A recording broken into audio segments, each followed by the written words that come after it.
Good morning. Morning. Welcome to Unity Orlando. Our opening statement this morning is I fairly sizzle with zeal and enthusiasm and spring forth with a mighty faith that ought to be done. Wait, yes, by me.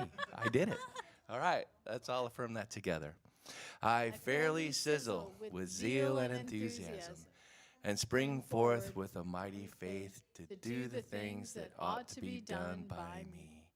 All right, let's all close our eyes, take a nice deep breath in. Let's affirm that together in the silence.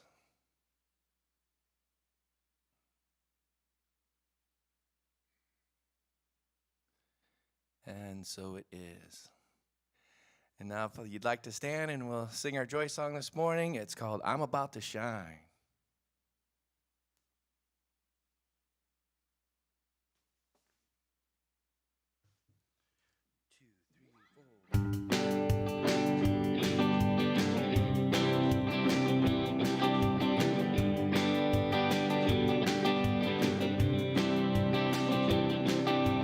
Love comes through from heaven now, and it feels like I'm about to shine.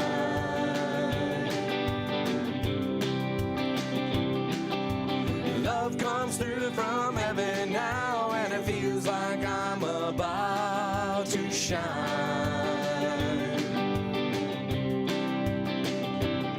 And the love that shines through is the love that's linking me to you.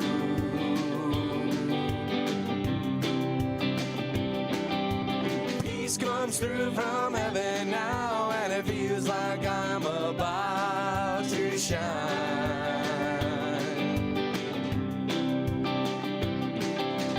Peace comes through from heaven now, and it feels like I'm about to shine.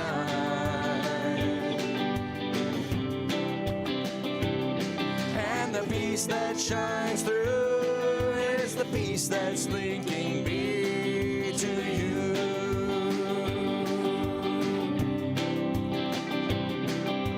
Joy comes through from heaven now, and it feels like I'm about to shine.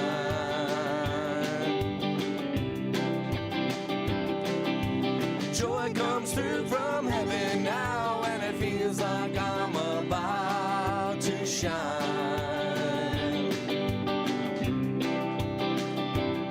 And the joy that shines through is the joy that's linking me to you.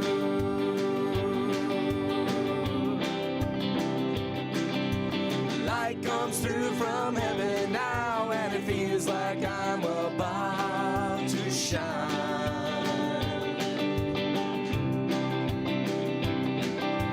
Light comes through from heaven now, and it feels like I'm about to shine.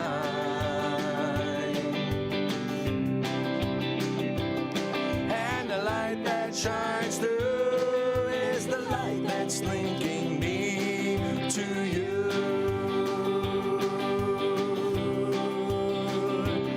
And the light that shines through is the light that's linking me to you.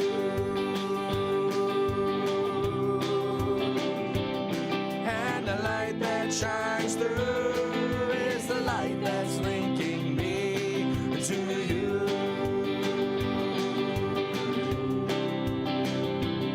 And the light that shines through is the light that's linking me to you. All right, thank you very much. You may be seated.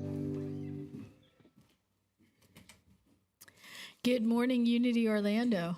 How's everybody doing today? On this cold, frosty morning. Yes, chilly. I just love this weather. Welcome online. I'm Susan Francis. I'm your platform speaker today.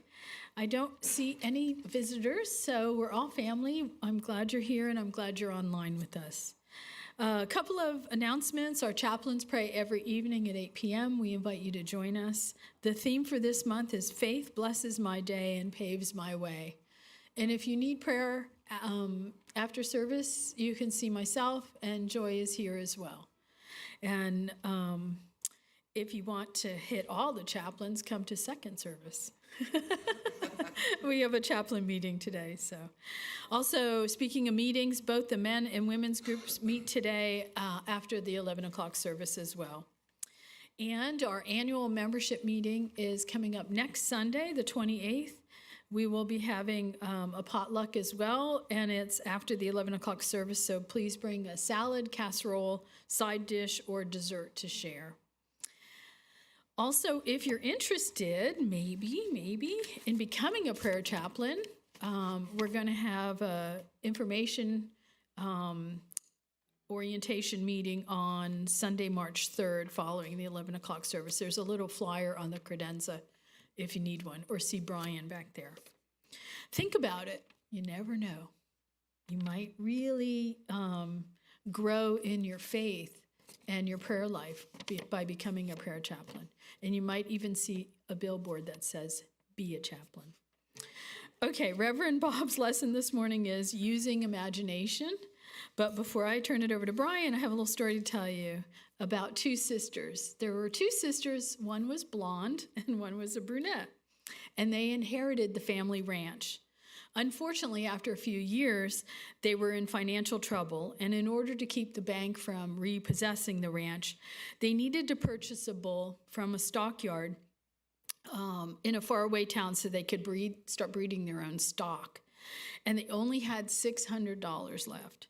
So upon leaving, the brunette told her sister, "When I get there, if I decide to buy the bull, I'll contact you, and you drive out to help me haul it home."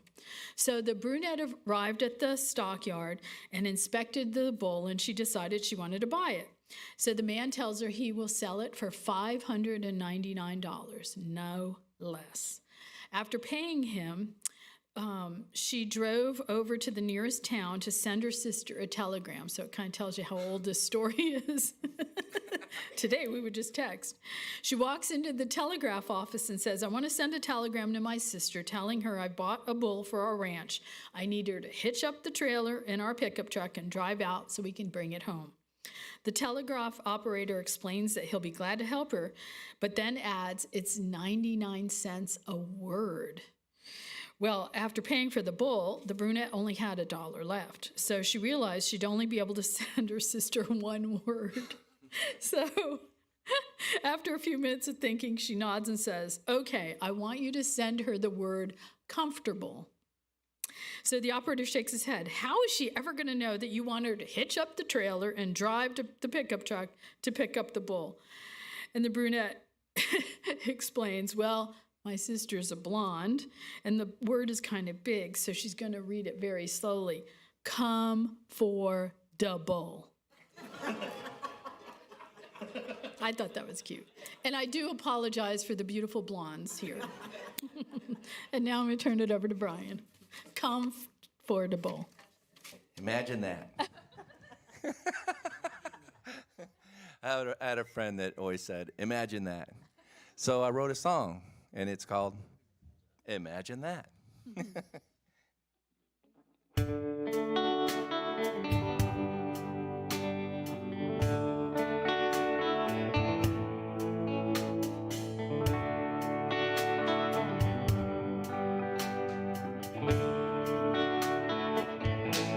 Imagine that.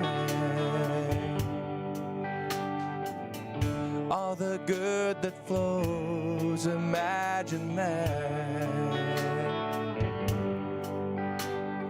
I am the one who knows, imagine that. Answers in the wind that blows, imagine that.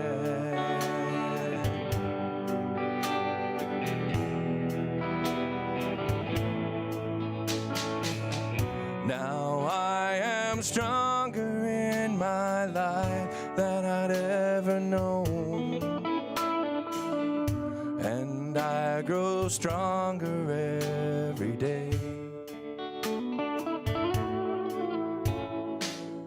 And I feel faith, I feel love on my way. Deep in my heart, I'm okay. Imagine that. All the good that flows, imagine that. I am the one who knows, imagine that. Answers in the winds that blow, imagine that.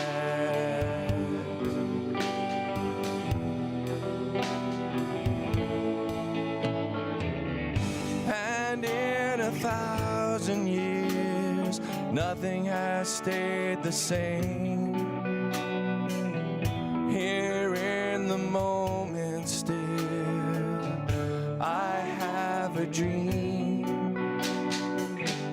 And yes, true, this shall pass. All comes to those who ask. Still love remains. Imagine that.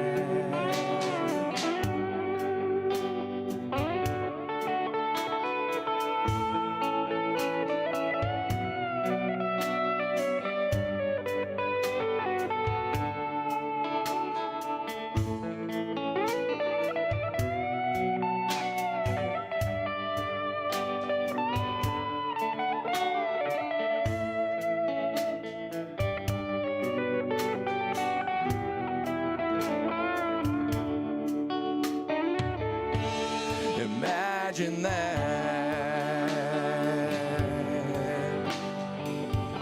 All the good that flows, imagine that. I am the one who knows, imagine that. Answers in the wind that blows, imagine that.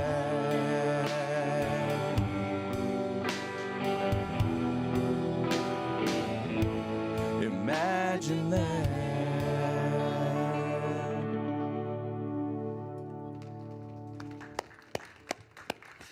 Oh, that was wonderful and a great intro to this service. You guys are great. I love you.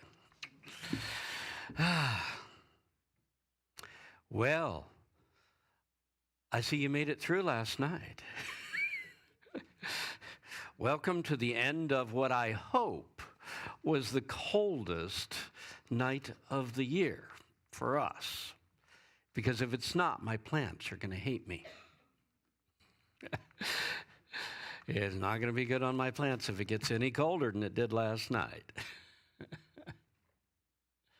I understand it's going into the 80s this week. That's Florida winter, up and down. Thank you for getting up on a cold morning like this and coming down here. And all of you at home, thank you for getting out of bed on this cold morning and taking this time to be with us.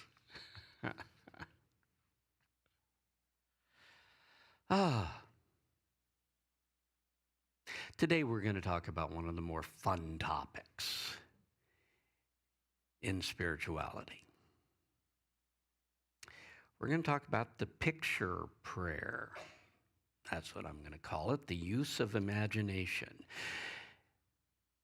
What we find out is that the pictures that you hold in mind are powerful to show up in your life. So be careful where you're letting your imagination run wild, because it's powerful to create your life. And we want to be creating good things. Okay, I'm going to start off by explaining that I grew up in a ministerial family. My dad was first a Methodist minister, and in my teens became a Unity minister. Okay? But during his latter days in the Methodist Church, another Methodist minister trained him in hypnosis. And so we were also a hypnosis family. He used hypnosis in his counseling and had some stories of dramatic results for good in people's lives using this with them. So I grew up in a family where we were exploring the hidden potentials of the mind. Okay? I remember Dad used to, on a regular basis, demonstrate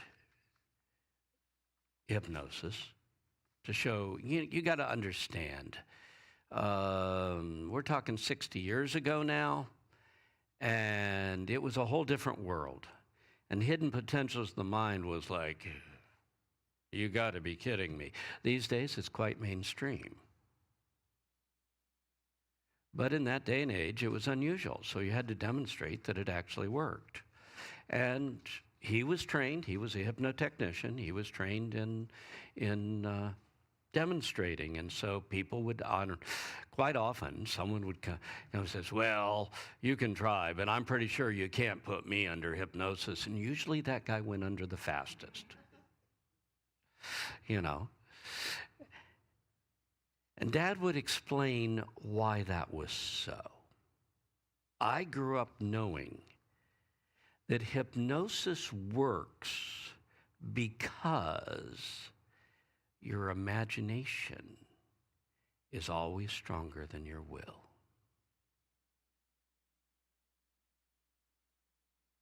Now that's a dangerous concept. Because nothing captures your imagination better than fear. Fear absolutely captures the imagination, so does anger, resentment, all the other negative emotions. And what I'm telling you is you're already using the power of imagination just haphazardly. This isn't something that you start doing. It's something you've been doing all your life. But maybe we need to start harnessing it for good. If you think about it, life is often a struggle between which captures your imagination. The love and the joy, or the fear and the anger. If you don't believe that's real, just ask the advertisers who are trying to urge you to vote one way or the other. They use those too, and unfortunately, we've digressed until most of the time it's fear and anger that they use to hook you, to hook your imagination. But imagination is not only just an energy that haphazardly runs through our lives. It is a creative energy that can become powerful prayer in your life. When you use it, knowing that you are using this spiritual creative power to mold divine thought substance. Now, that was quite a mouthful, wasn't it?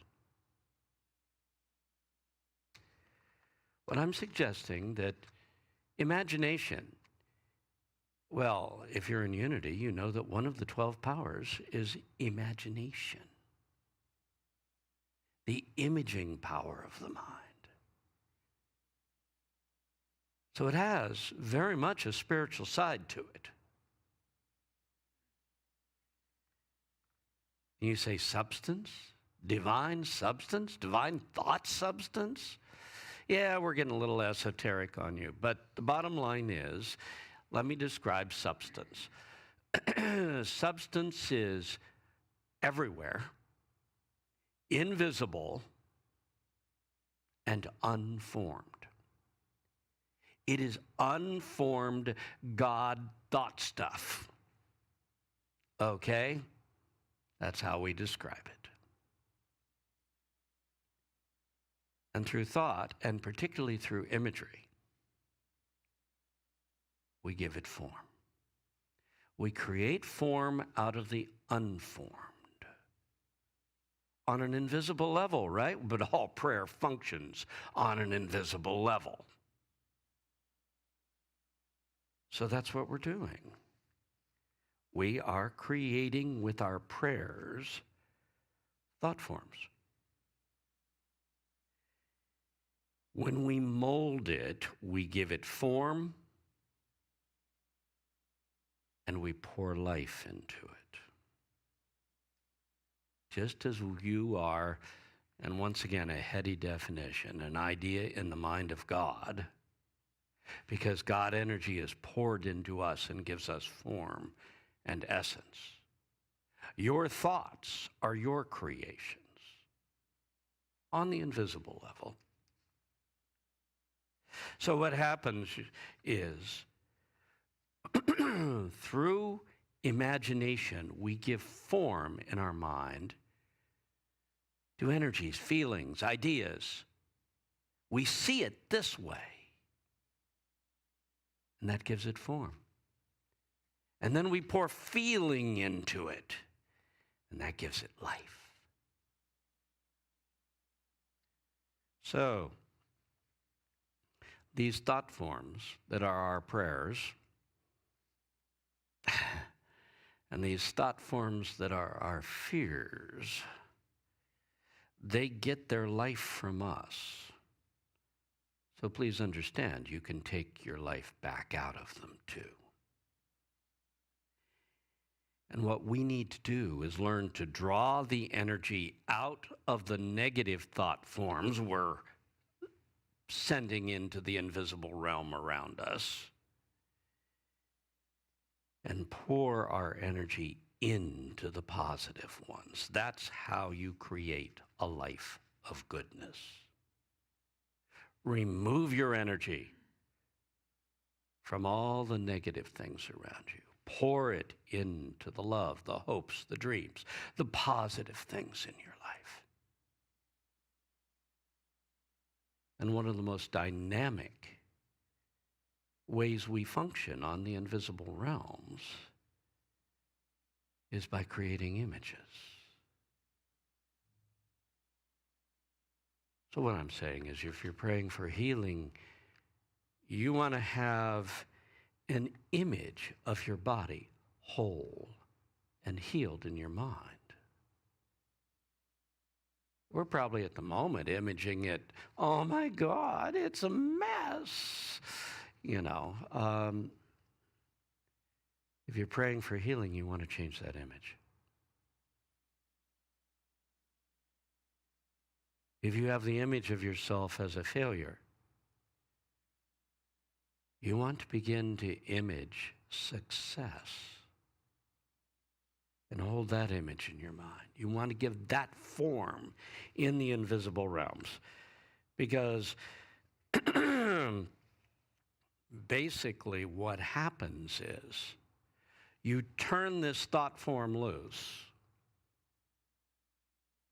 Prayer, thought form, I don't care what you call it.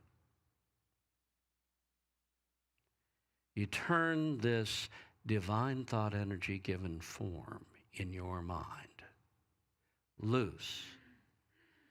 And its entire purpose in the universe is to go around and draw circumstances together that will create its reflection in your life. And that's what we call molding thought substance. Some people just call it prayer, right?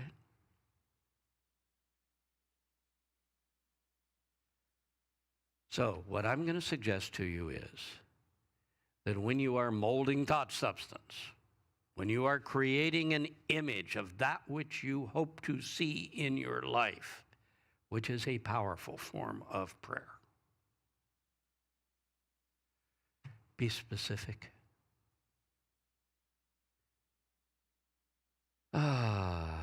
If you don't know what you want, you can be sure you're going to get exactly that. Nothing you want. So be specific. I'm going to go back into the 70s now, when I was a young assistant minister in Miami. And there was a young couple there who came to me. They had used this concept, and they'd used it very effectively. They had drawn, they were doing the treasure map thing that I'll go into in a little bit more in detail later. But they wanted a specific car. They wanted an Audi. To them, that represented success and wealth and all the things that they weren't sure they had right then. And so they cut out a picture of this out of some advertising of the Audi they wanted. They glued it on and they looked at it every day and they said, God is bringing me this. This is what God is bringing into my life. And they said, and they also put one other thing on their little thing. They said, our budget is $1,500. This was a different era. I don't know. Maybe that's like saying I got $15,000 to spend now. I'm not sure. But they had $1,500. That's all they had. And they said, oh, that's our budget. So they put that down there. And they'd been praying a while for this. And finally they look and they saw one advertised and they went out to it. It was a nice used Audi. And as they came out and looked at it, they went, oh my God. This is green, just like the one in our picture. This is the exact model we have the image of. Everything on this is the same. And they said, we want it, but we only have $1,500. And he said, well, I was hoping for at least twice that. And he thought a few moments, says, you seem like a nice couple. I'll let you have it. And so they were explaining to me that which we held in mind over a period of time did manifest in our lives. Of course, they said we weren't quite specific enough. We forgot to put on our chart that it wouldn't spend most of the time in the shop, as Audis often did in that day and age.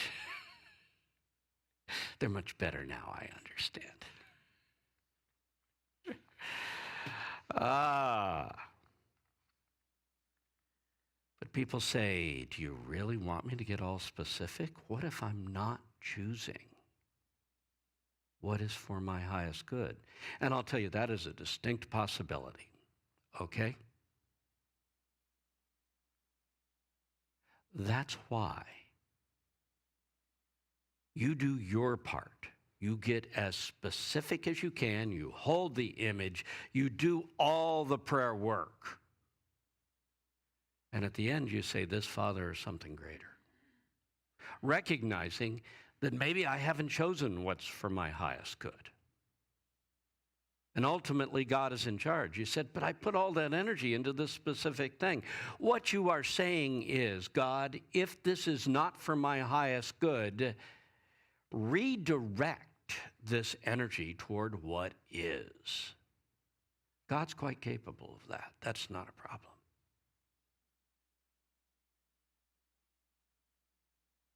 So don't shy away from your prayer work because you're afraid of whether you've chosen the right thing or not. Sometimes we're absolutely convinced this is the right thing, and it's not. You always have to, in the end, put it in God's hands. Evidently, God thought it would be a great lesson to give them their green Audi and then put it in the shop. I have no idea, but many times you can have exactly what you ask for. But you always want to add the caveat. God, it's in your hands. So that if you haven't seen things clearly, your prayer is still directed toward what is for your highest good. Now, if you say, we're molding divine thought substance, are we really allowed to do that? In John 10:34, Jesus said to them, is it not so written in your law? I said, ye are gods. You are the children of God. who better to mold divine substance? You have the right to do this. That's why you have the right to pray. Because that's what you're doing when you pray. In John 4:35, Jesus said, "Do you not say that after 4 months comes the harvest?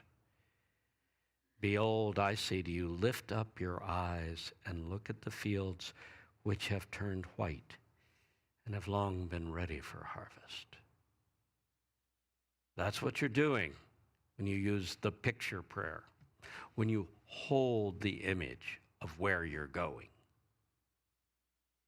You don't hold the image of, when you're healing, you don't hold the image of, oh my God, it's really messed up, this cut is bad. You hold the image of it perfect. You hold the image of it white unto harvest. This is where it's going. And that's what you claim. And in 2 Corinthians 10:5, Paul says, capture every thought to the obedience of Christ. Remember how I say fear has captured your imagination on a number of things? Withdraw the energy from those negative images you've been dwelling on and pour your energy into the positive thoughts of goodness that you want to take form in your life. So, I've got a number of steps for harnessing the power of your imagination for goodness. First is create a treasure map for your life. Okay, I told you I would describe what that is. This is what our couple did that demonstrated their green Audi. They cut a picture out. They put that picture on a piece of paper. They put also on there what their budget was. They probably should have put a couple other things on there. A lot of people do this at the beginning of the year. It becomes kind of like setting your compass reading for where you want to go. They get together a bunch of magazines. That's getting harder and harder in this world of everything is digital. Maybe you know how to pull it straight off the web these days. But the bottom line is they would create cut-out pictures of exactly what they wanted. And they'd put the pictures on there. And sometimes it'd be words. More guidance.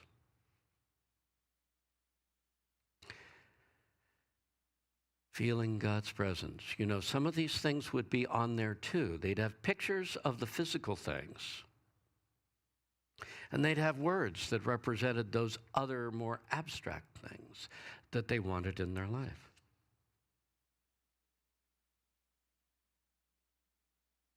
Patty generally has one in the back of the closet that she looks at every day. She has a group that gets together and they put these pictures on the wall and create exactly what they want. The creating of a treasure map was something that was, I don't know, prosperity teachers have been teaching that for years. You create the image of what you want in your life. You give it physical form. Then you look at it every day.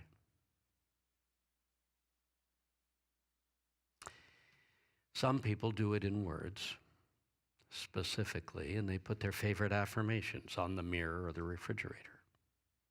The important thing is they put it somewhere where they will visually see it every single day.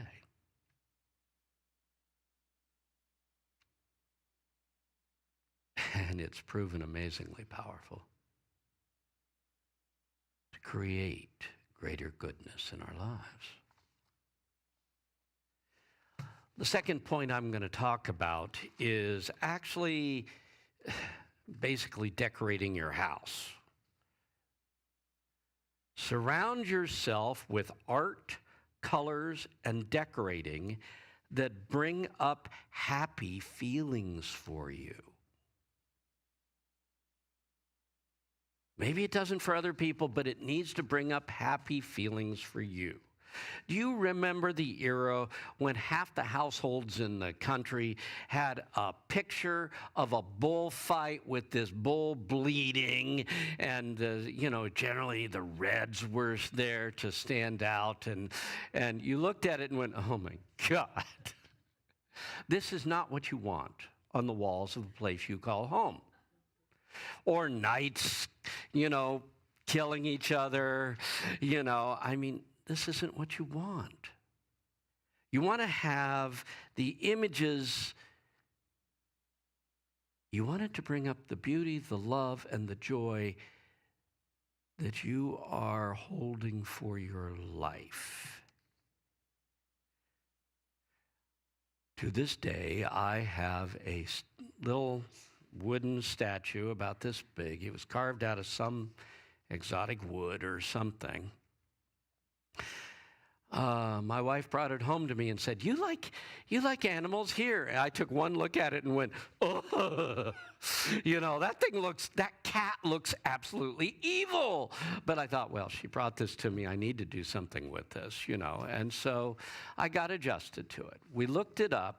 I looked it up on the web, because it was signed. The signature was carved into the bottom.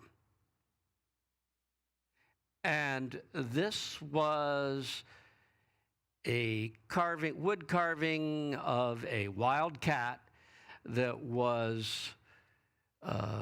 came from Indonesia, and there was a guy over there who turned them out, probably by the thousands, for tourists to buy. But my God, it had fangs that long, and the look in its eyes was, whoa, that is not a cat.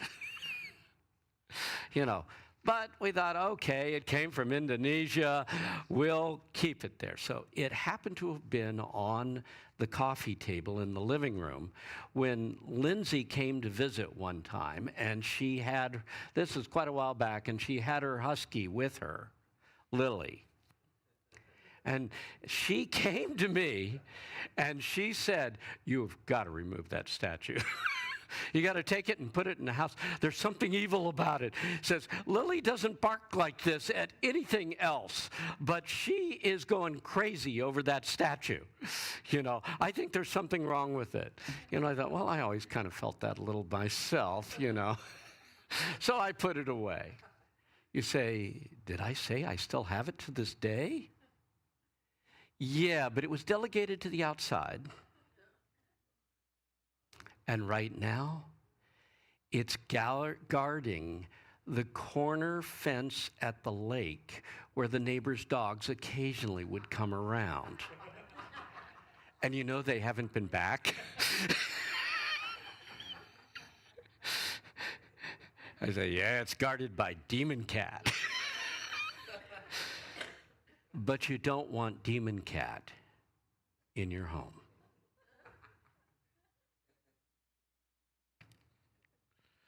When I was growing up, I gathered these pictures of seaside scenes. I loved them, and they were on my wall of my room. And when I tried out all over, I was ready to go anywhere in the country, and my first assignment as a minister was Miami. And I've been in Florida ever since.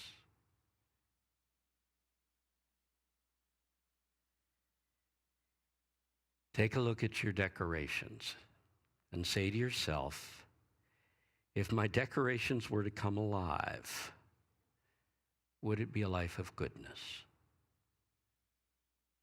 As long as you can answer yes, you're in good shape. So, those are the unconscious images that we surround ourselves with. Let's talk about the conscious ones now. Number 3, remember we've got this whole list of prayer goals that we hope for this year. Each one is one of our prayers. develop a picture, an image in your mind to go along with each one of your prayers. I am healthy and strong. Well, can you see that? Or are you basically still looking at the problems your body has? Your prayer needs to image life moving through your body and vitality. So, see the prayer, see the goal fulfilled. Remember? See the field whitened to harvest. You say, well, it's not there yet. Yeah, but the image you're going to hold is of success. It is of the prayer being fulfilled. Then pour all the good feelings you can into this image. You know, feel excited, feel good about it, feel gratitude. So every time you go over your prayer list, when you go over each prayer goal, bring up that image for a moment and hold that image in your mind and feel grateful. That's powerful prayer. Nothing is a more powerful use of faith than to feel gratitude for what is to come. May not have shown up yet, but it's my prayer, and I know that's where my life is going. Which is, of course, the next step. Use faith. You want to add faith to these images. And part of that using of faith is to know what you're doing. The unconscious use of your mind energies are powerful, but the conscious use is even much more powerful. So what I'm saying is use faith to know that you are molding substance, divine substance, on an invisible level each time you hold the picture in mind of your prayer goal fulfilled. I am working on the invisible levels.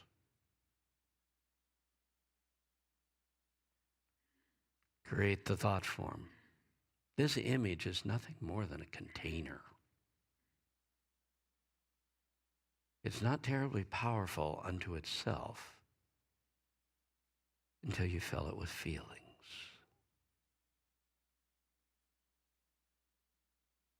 If you are abstractly praying for goodness and emotionally attached to your fears, which one do you think is going to win?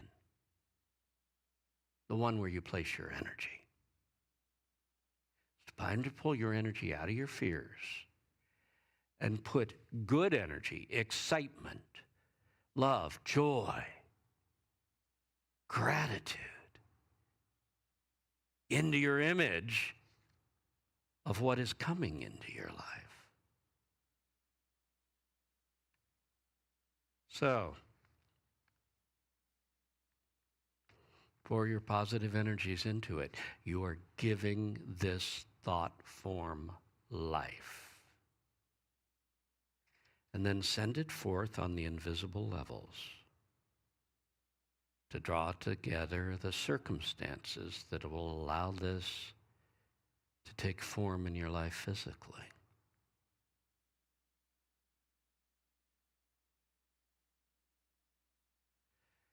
And of course, the next step is the one that all prayer requires. Image yourself putting each of your prayer goals in God's hands. Don't just say, I'm putting it in God's hands. Actually image yourself giving it to God. I'm sending it forth. I'm sending it into the universe. I am giving it to God. Release it to God with joy and gratitude. As you place it in God's hands, that should be an experience of joy and gratitude. And it's now time to declare this God or something greater. I want to know that what comes is for my highest good. If my image is off a little bit, just take all that energy and put it into what is right.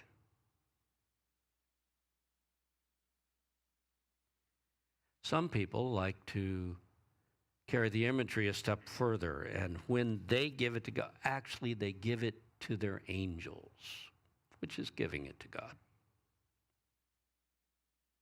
The image, the angel taking the assignment and going to work. If you're imaging healing, have you imaged your angels working on your body?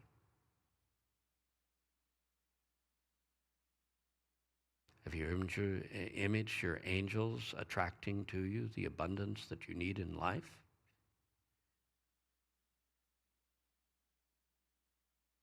I think there was a whole book written on this one. What it was called, Harnessing the Heaven, Hiring the Heavens. Number 6. And here's where the real work begins. If you want to take a look at your life, you need to understand you've already been doing this, and you might need to clean up your mind and your heart a little bit to really create a life of goodness. So root out your fears and all the images that go with them, and replace them with positive energies, positive images.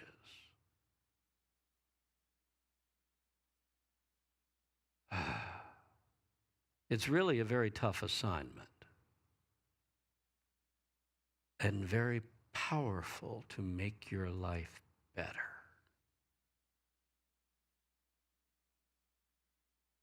Pull up your fears and draw your feelings out of them.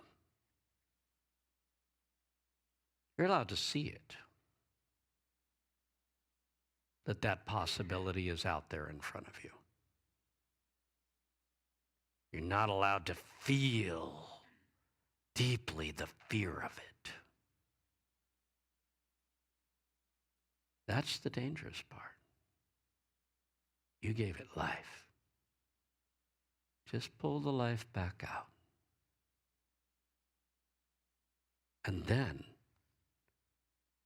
put your energy into the positive ones that are there with you. Positive images.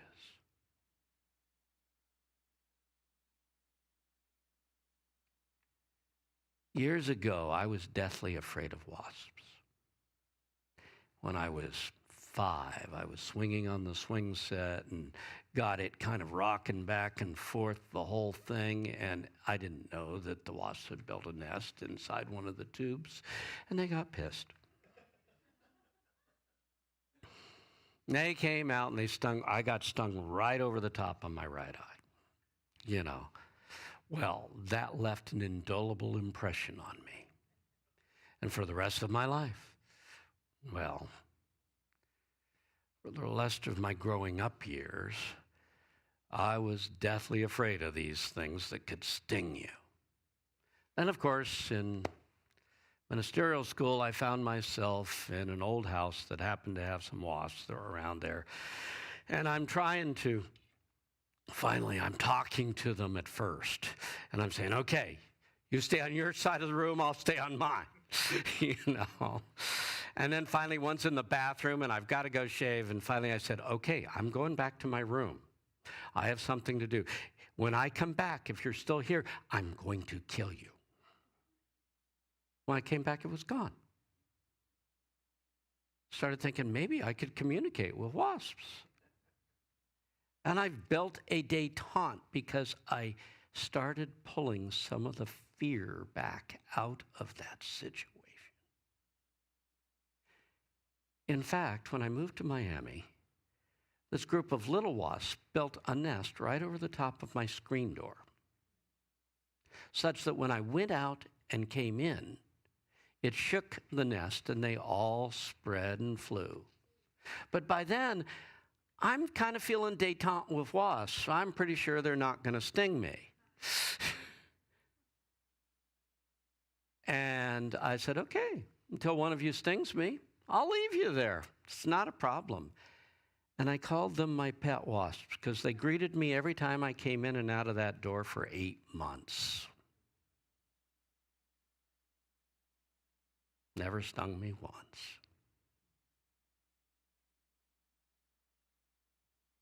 So, I was able to draw the energy out of that fear. That doesn't mean I don't still have to face wasps that aren't happy with me once in a while. I just happen to be quite capable of handling them now because I don't have the fear. That is what we need to do with our lives.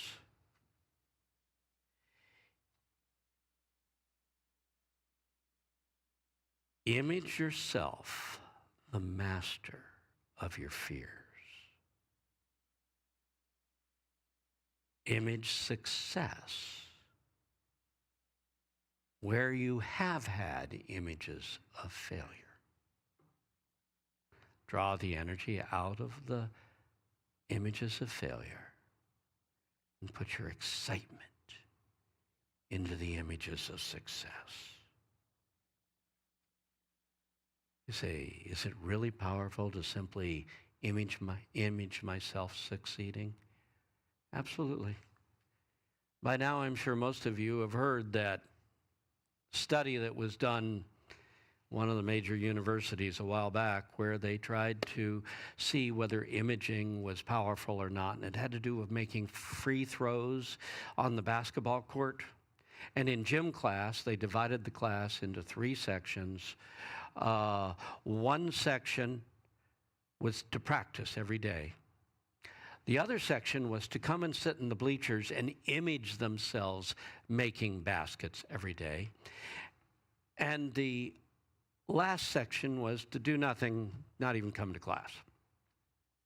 At the end of the series, they brought them all back together and tested them again. And those who had done nothing showed no improvement whatever.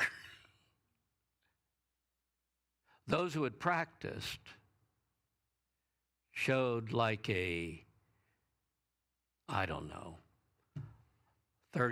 improvement, maybe more. And those who had imaged but had not touched a basketball since then were within 1 percentage point of those who had practiced. There's something very powerful about the images that you hold in your mind. It's time to replace those images of failure with images of success. The universe will give you what you're praying for. Just be careful. It's listening all the time. Not just when you say, oh, by the way, God, listen to this. It's listening all the time. So, there is a 7th step, and here it is. In meditation, in a time of meditation, do an imaginary journey meditation with each of your goals. What am I talking about? There are 2 levels of imagery. One is a static picture. The other is a movie. It's getting in and living it. It's doing things in your mind. It's daydreaming. It's intent that makes all the difference. Go in intending that you are molding spiritual substance. And spend some time living in the fulfillment of what you're praying for. Catherine Ponder, and now we're going way back, but She was one of the early, she was the queen of prosperity for years. She tells a story in one of her books of a man that came to her and said, I'm using all your techniques. I have imaged this car that I want. The color, everything. He says, so has it come into your life? He says, I see it everywhere, but I am no closer to owning it than I was before. But everywhere I go, somebody else has got one. And she says, tell me about your image. And finally she says, are you in the car? No. Then you're getting exactly what you're imaging. Get in and drive the car in your image. You got a prayer goal. Some of them are abstract, some of them are concrete. But live it out. See yourself receiving guidance. See yourself demonstrating this. Drive the car. Live in the midst of success for a little while. See what it feels like to actually be there, to move through the whole situation. Live in the fulfillment of your goal and feel all the wonderful feelings that should provide for you.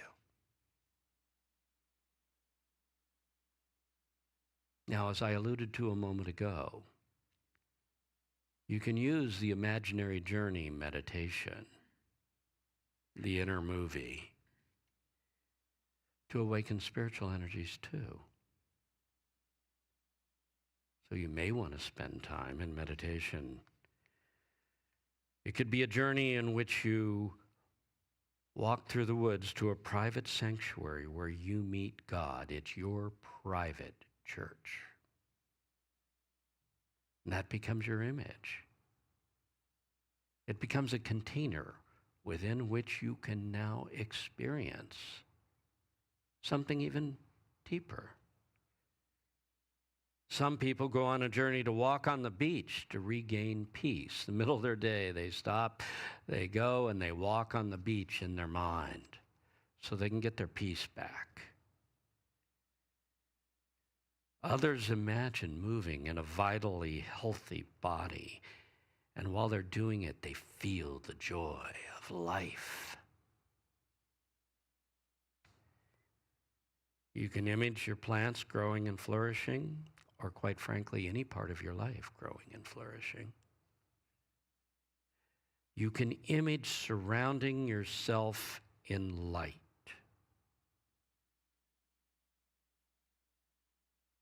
And knowing that you're a light being.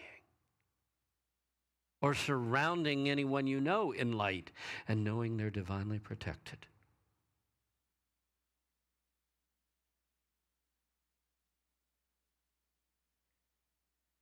You can image yourself expanding into the universe until you feel you are one with everything and everyone.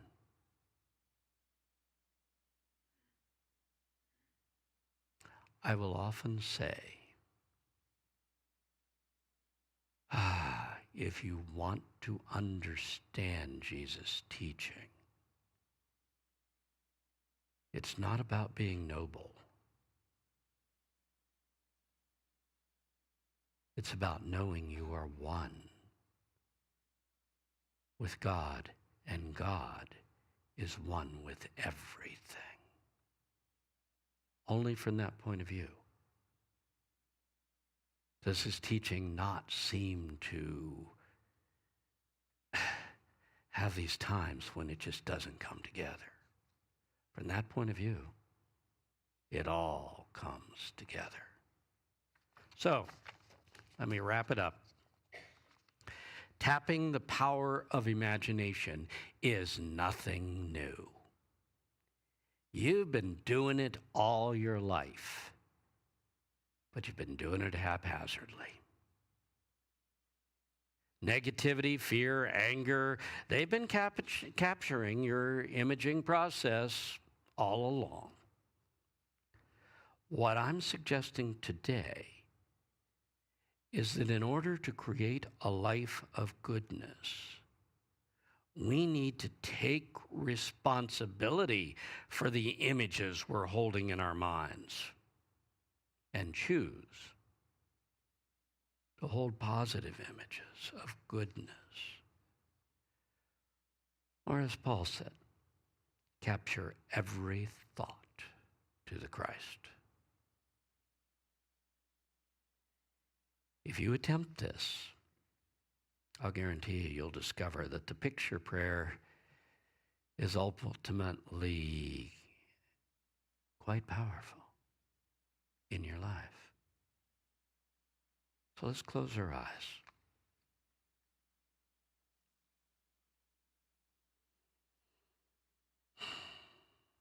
We move into our hearts. We hear the Master saying, "Do your own scriptures not tell you ye are gods?"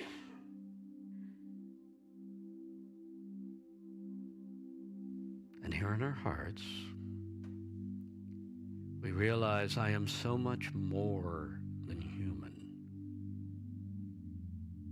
Underneath this human cloak that I wear,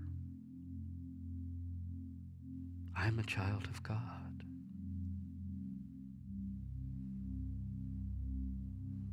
I am God's beloved child. That's my soul, a child of light.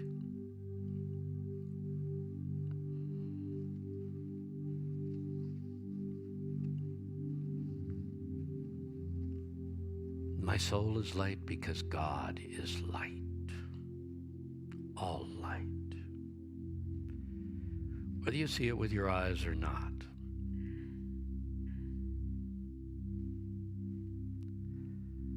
I am a child of God. And as such, that deep part of me is connected to all the invisible creative forces of the universe. So in your mind, image that. See yourself connected to the invisible creative forces that are moving through life.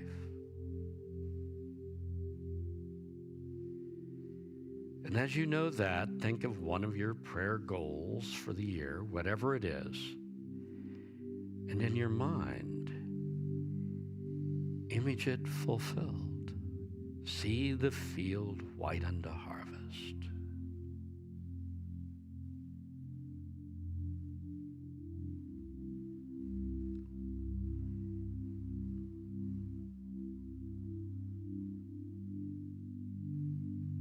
And with faith, know that you are molding spiritual substance. You are setting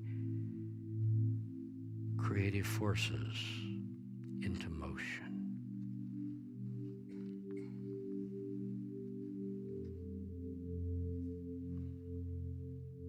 Now it's time to be excited about what you're praying for. Be excited about this creation in the invisible realms, because it's already created in the invisible realms.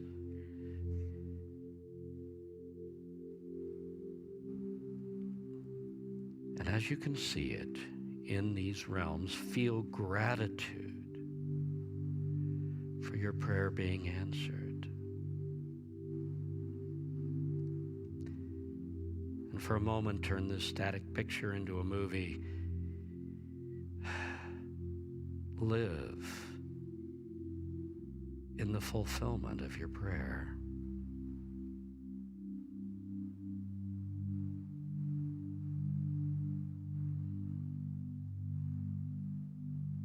Now put all of this in God's hands. See God's angels moving with this assignment. And declare this, Father, or something greater, we are ready and willing, even excited to accept whatever is for our highest good.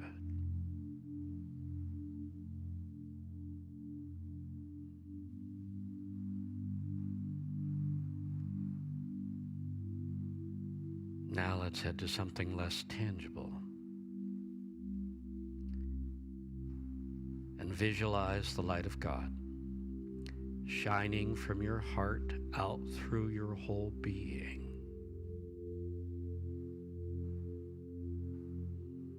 Take that light and then surround your family members.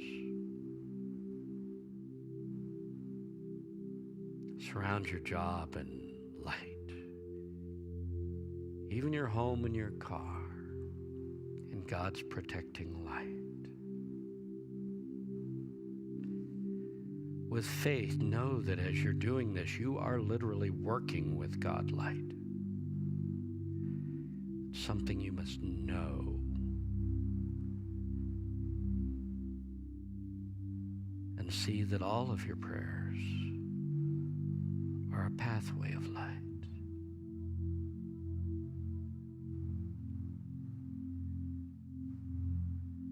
Now surround the earth in light and know God is there, moving through all life. Thank you, God.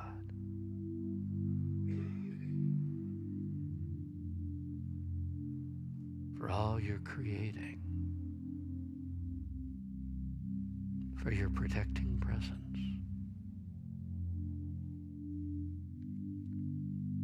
Step by step,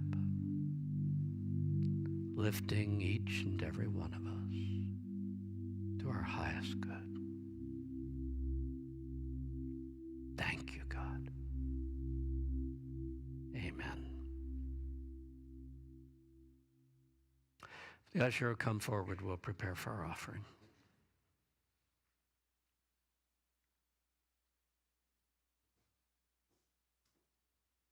For those of you at home, the way you give your offering if you're new is to go to the home page following service, and you can hit the Donate Now button and use PayPal or a credit card. You can pull off our address and mail us a check, or you can use Zelle. But when you use Zelle, you must use our email, unityorlando@gmail.com. Or you can always call the office and arrange to have regular offerings. Whatever is easiest for you. Thank you for your offerings. You may think that because you're far away and sitting in your bathrobe, you don't count.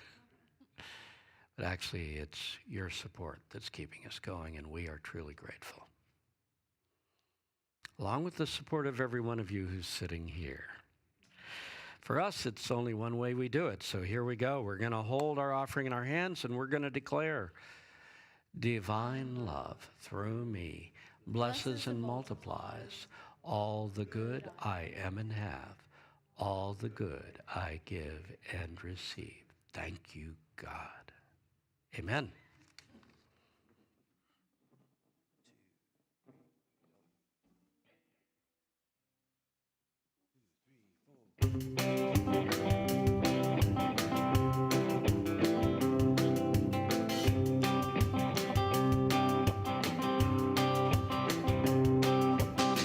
Love is the way of my heart to your heart. Love is with me all the way. Love will not forsake you. Love will not mistake you. Love is the answer. Love is the way. Love is today and love is tomorrow and all we. No one can replace it. No one can mistake it. Love is the answer. Love is the way. see a vision of a rainbow of love in this place. I can see a lover's vision glowing in your face. Love is the answer to all unanswered prayer. Love is the answer. Love is the way. I can say it's sunny even when it rains.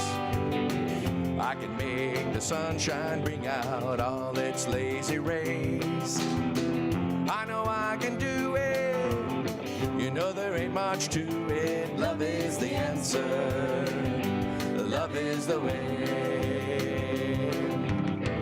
I can see a vision of a rainbow of love in this place. I can see a lover's vision glowing in your face. Love is the answer to all unanswered prayer. Love is the answer. Love is the way. Love is the answer. Love is the way.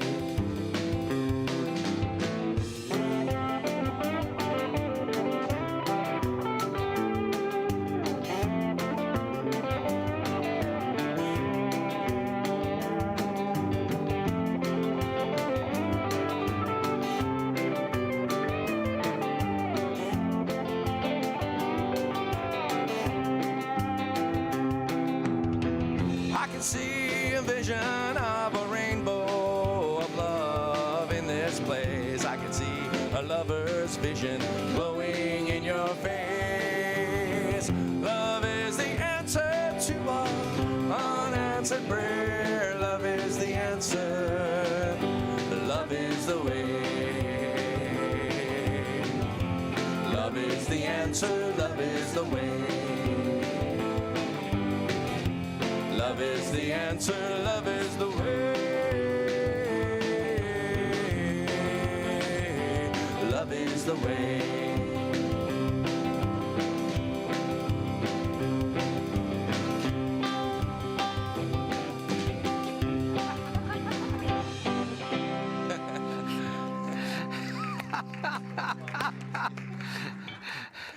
Well, that leaves us with all kinds of good positive energy to pour into our lives. Thank you.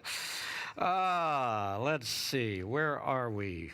Okay. Whether you're at home or here, in person, thank you for being Unity Orlando, my spiritual family and my friends. Where are we? We are going to say that next Sunday, the topic, we're all talking about bringing goodness into our lives. Next Sunday, the topic is, I deserve the best. I deserve the best. And next Sunday is also our annual meeting and potluck after the 11 a.m. service. So if you want to be part of that, please either come to first service, come back, or you know the other. In either case, thank you for being Unity. Let's all rise. Let's radiate into the world our prayer of protection together. The light of God surrounds us. The love of God enfolds us.